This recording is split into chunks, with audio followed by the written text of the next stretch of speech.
100 Years, 100 Voices. A St. John Centennial Oral History project conceived and produced by WSJS Radio, where every day is history. When and why did you attend St. John? Oh, that was easy. My parents signed me up. I went to a military school in New York State, Peace Military Academy, and I decided that I wanted to do my senior year back in Puerto Rico. So I lived here in Condado, and I came to St. John's for my last year. Dan, your parents signed you up. Why did they sign you up? Because we were living here, and I never discussed it with them, I think because they were told that this was the best school, and they wanted me to go to the best school. I came here when I was 12, so that would have been 57 probably. So I grew up here. So you asked me why I'd come back here. It's simple. I'm from here, and I left here to college, and each summer I came back and worked here.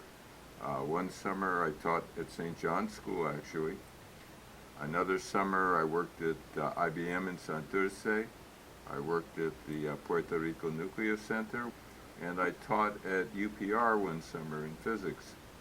And actually, I graduated early, my undergraduate, and so to do that, I needed to have a foreign language credit. Spanish was not acceptable, so I studied German. Because I was teaching there, I took the course for free, and I learned German in a Spanish language class.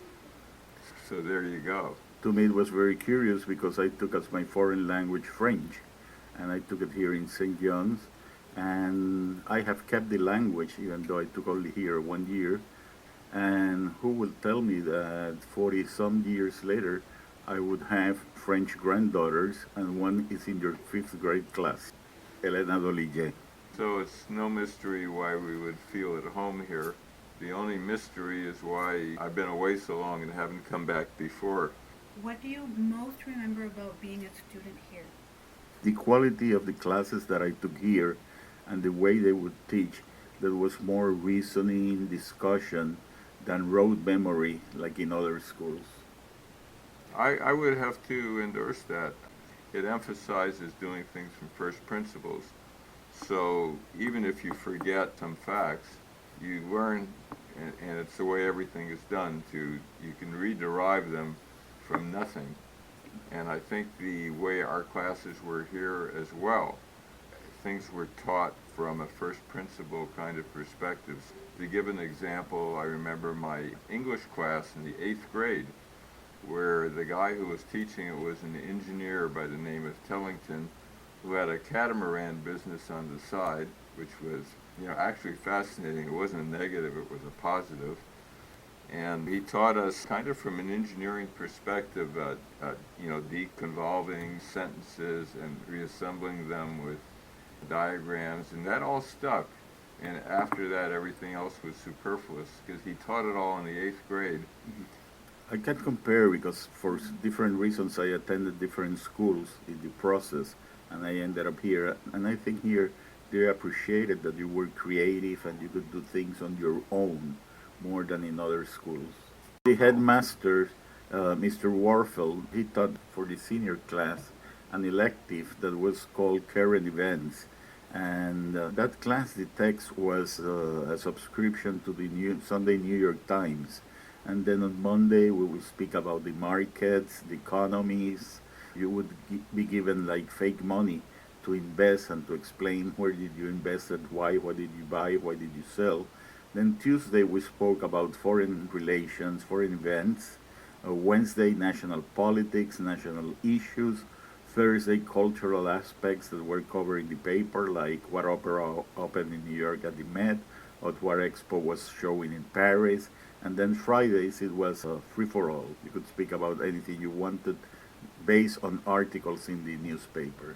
What were the dynamics? I mean, it was a small class. In my case, I started an amateur radio club here, and many of my classmates joined, and we had a dance at the Caribbean Hilton to get money to buy equipment.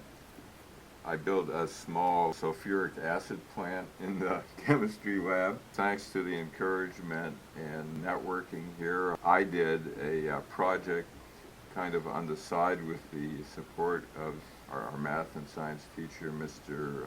Garcia, who we stayed in contact with even afterward, at Mr. Cordoba. And I gave a presentation at the University of Puerto Rico.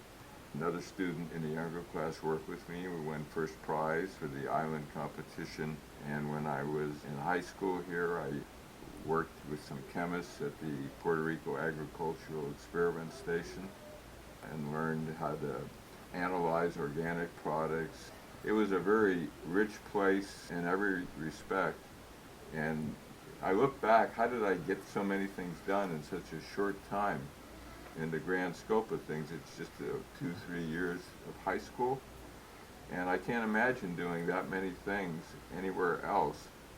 Everything is so compact here, and everybody is so open and helpful.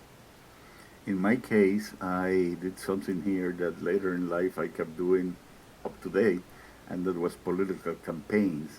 As I was a senior, there was an election for the president of the student council of the following year, and one of the candidates was Federico Hernandez Denton, who later became Chief Justice of the Supreme Court of Puerto Rico, and I was his campaign manager.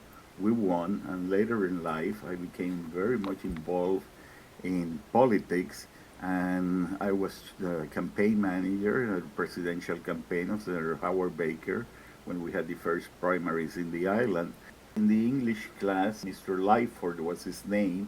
We had to do a project, and we had to get a period in literature, write a paper on it, and I chose Romanticism in English literature, and I learned a lot about poetry. I have kept that in my life as a sideline, as a hobby, and being a French speaker. I did a little book on 19th century French poetry, translated poems into Spanish because I couldn't find good translations, and put it in the internet and circulated among friends. He also taught journalism, and that was a very good class, and that helped me as an attorney later. Speaking of Lyford, he was pretty rigorous, and he tried to do the English class much as you would do a college literature class. And he made us memorize the Canterbury Tales in Old English. When that April with his shore is so, the drought of March hath pierced to the rota, and bowed the Rivenius Wislucur, of which Vertu and Gundred is a flower, and so on and so on. And I still remember to this day. What activities, when you were here, you think kind of fostered all of these? Maybe the beer parties we had in the beach behind La Concha. Yeah. Tell me about that. Friday nights or Saturday nights we will get together. We were a small class behind La Concha, and we will sit there and with a radio and hear music and there were just some chat unmentionables too, but we'll leave those out. and just talk till late at night. Yes, How was the environment back there? I lived in Condado. My father's family moved into Condado from Old San Juan in 1914, and I understand it was only about the fifth or sixth house in the Condado area. So talk about Condado at that time in the 1960s. Condado, there were not many tall buildings. Probably the highest building was the Miami Apartments that are still existing. They were very elegant houses like the ones here on Washington Street nearby. Well, I heard some other alumni mention when they first came here, they went to the Gallardo apartments, maybe even now. And that was true of us as well. Because they were short-term apartments, so when families moved into the island, well, they got more permanent houses or whatever. They lived at the Gallardo apartments. I remember many friends living there, and they still exist. Now they're called something else, in front of La Concha. But, I would say the differences between what I've seen now and then are qualitative, not quantitative.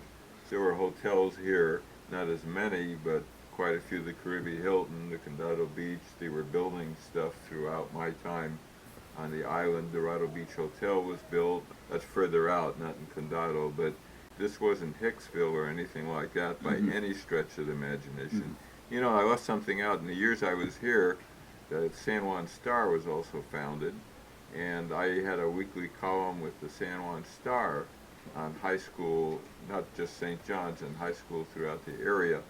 And I had my Saturday deadline. I had correspondence in other schools, and I worked for Bill Devillier and Andy Viglucci. Andy Viglucci may have gotten the Pulitzer Pulitzer Prize. Prize, Yes. and so I worked with those people at the time, which was really a thrill for a high school guy. Where could you do all those things? Mhm. Another hotspot for students from St. John's at the time, at least for me, the days I had my hated peanut butter sandwiches at lunch, was the under the trees Yeah. in the corner of the Diego and Ashford. And it was a place where you could go and eat sandwiches, and it had like a parking lot in front, and they would serve trays into the cars. And it was a very popular spot for students after school or during lunch. What I miss, and I've told him, is there's no Publicos anymore. A individual could go anywhere in the island on these. You know what a Publico is? Yeah, they still exist. Yeah, but very limited You have to know compared. where to get them. So if I stayed Yeah, at school late, I'd go home on that, or I'd. You have to go to Santurce. I have been in Santurce with him in Miramar. Yeah, the Parada 18. Yes, but there are not that many. At Yeah, this but I time, understand what you're saying. almost everybody We'd moved go on. everywhere that way, and then I lived in Garden Hills, so if I stayed late, I'd get the old Wawa, which was a nickel, to go all the way out there. And actually, I preferred to hang out the door because the inside was like the old Volkswagens that they stuffed with people. So you were much better off hanging out the door because the air was quite fresh. One thing that I remember that is very different, it's how the school was. It was very open, very tropical. It's like now it's everything cement. The cafeteria was an open space with mango trees and all that, and we had a student lounge in Yeah, the second floor that was open, and the students could sit there. I mean, there were lots of things. We did, before he got here, we did a production of Old Town, and it was a real theatrical production. One of our classmates, Robert Fields, did the theatrical lighting. He had a budget for that. I think it was several classes that were involved. I was a drunk guy whose name I've forgotten by now in Old Town. It was a paid deal, and we had people, and it was actually lovely. It only ran for a few repetitions, but it was kind of an engaging experience for everybody. It wasn't second rate, it was actually done first rate. There were so many things. If we had, hours, I'd remember more. One thing that I remember that I never did anything as explosive as Dan did. The most important thing you think you got from being here? Oh, that's That you still carry with you? I think everything. yes, me too. It's so broad and so many things, good things that we got from here.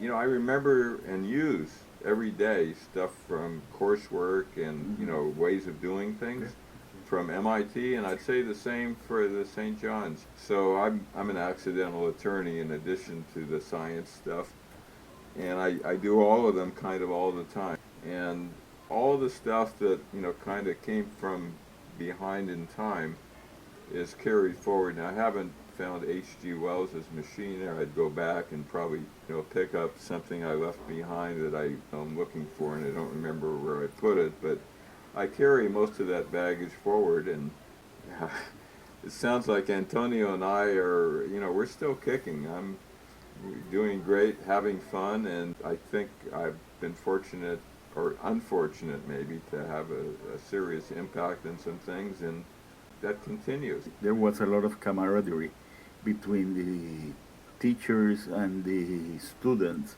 So the learning process was not only in the classroom, it kept going on in the breaks, at lunchtime, that you will sit with one of the teachers and talk to him or her. So it was like a continuous process beyond the classroom. Yeah, and the teachers encouraged us. I mean, that doesn't happen without teacher and institution participation. So although I thought I was doing it all myself at the time, everybody was supportive, obviously, or it wouldn't have happened. The essence of an institution is not in the physical plant, it's in the people.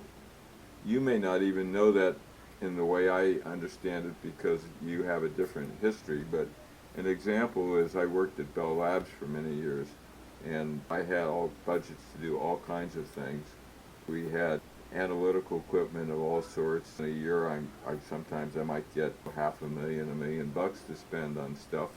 But after you attain some level of experience, if you're good at it, you'll understand it's not the equipment that's important, it's knowing what equipment you need to do a certain thing and how to do it. And if you find yourself in later on an environment where you don't have the equipment, it actually doesn't matter because the power comes from knowing what to do, not from having the stuff. And I think a lot of the power that we got coming out of here was from knowing what to do, not from having, any particular stuff. Right, resourcefulness, kind of the way I'm doing this project. If I was going to sit down and wait for the perfect equipment, I'd never get these amazing stories. But most important is the content.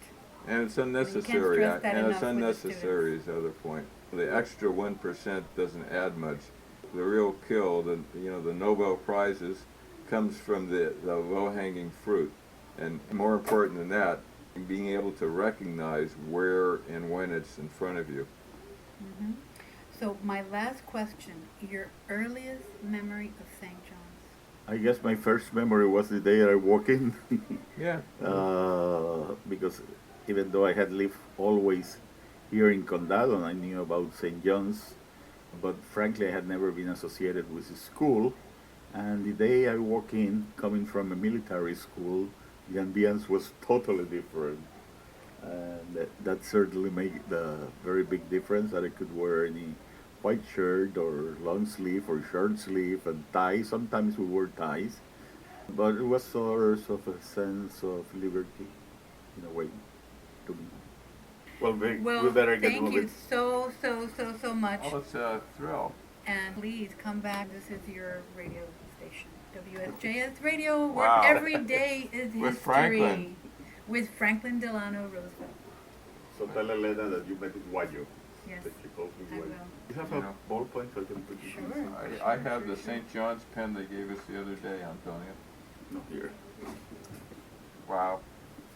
Deja vu. No, give me my pen back. Come on, man. I want that St. John's pen. Antonio Monroig, class of 1961. And Flamm, class of 1961.